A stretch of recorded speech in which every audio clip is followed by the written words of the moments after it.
Maksain fisik untuk olahraga, ini bahaya banget. Kamu tahu kan, sudah banyak kasus orang yang sebenarnya itu sepedaan, udah capek, dipaksain, tiba-tiba pingsan, terus habis itu semaput. Atau pesepak bola yang tiba-tiba kram. Itu adalah kondisi ketika tubuh kita sudah tidak bisa memanggul beban fisik yang terlalu berlebihan. Ketika kamu memaksakan fisik untuk berlebihan, ada banyak organ yang nge-push habis-habisan. Pertama adalah jantung. Manusia itu jantungnya sekarang karena gaya hidup berbeda. Kalau misalkan sampean memaksa terus aktivitas fisik, beban jantung ini akan berlebihan, otomatis tekanan darah akan berlebihan. Dan ketika di usia di atas 25, tentu di pembuluh darah itu tidak semuanya bersih, ada gumpalannya.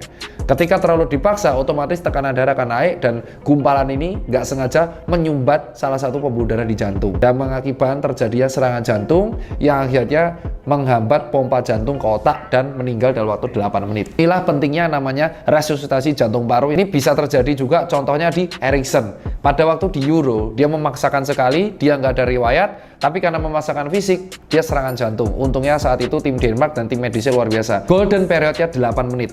Lepas dari 8 menit, orang ini akan lewat. Terjadi di mana? Almarhum Marcus Guido. Marcus Guido pada waktu bulu tangkis itu kena serangan jantung, tetapi lewat dari 8 menit, dia meninggal dunia. Loh, kenapa pas atlet? Karena atlet itu kerjanya over daripada orang biasa. Seorang atlet itu jantungnya akan mengkompensasi karena kebutuhan fisik dan oksigen di dalam tubuhnya lebih berat daripada biasanya.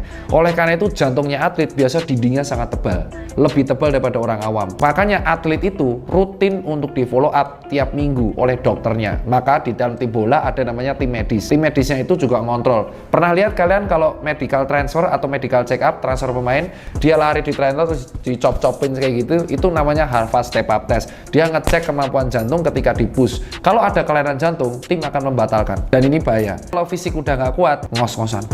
Ngos-ngosan itu sampai kehabisan nafas. Itu artinya kamu harus berhenti. Pertolongan pertamanya adalah resusitasi jantung paru. Nomor 2, kalau kamu akibat memaksakan fisik untuk olahraga berlebihan adalah kram dan spasm, ligamen robek, ligamen copot, otot rusak. Ini diakibatkan ketika kita nge-push aktivitas fisik, itu terjadi pemecahan energi yang difasilitasi oleh O2. Ya, glukosa ditambah O2 akan menghasilkan energi. Tapi di beberapa kondisi kalau kita udah kepepet, O2-nya nggak cukup, maka tubuh membuat namanya pernapasan anaerob, respirasi anaerob. Lemak dipecah tanpa O2 melalui respirasi anaerob menghasilkan energi 2 ATP, asam laktat. Asam laktat yang beredar terlalu lama di otot menyebabkan asidosis sehingga otot menjadi kram. Asam laktat yang terlalu lama beredar di darah akan menyebabkan asidosis asam laktat dan mengganggu sistem pernapasan.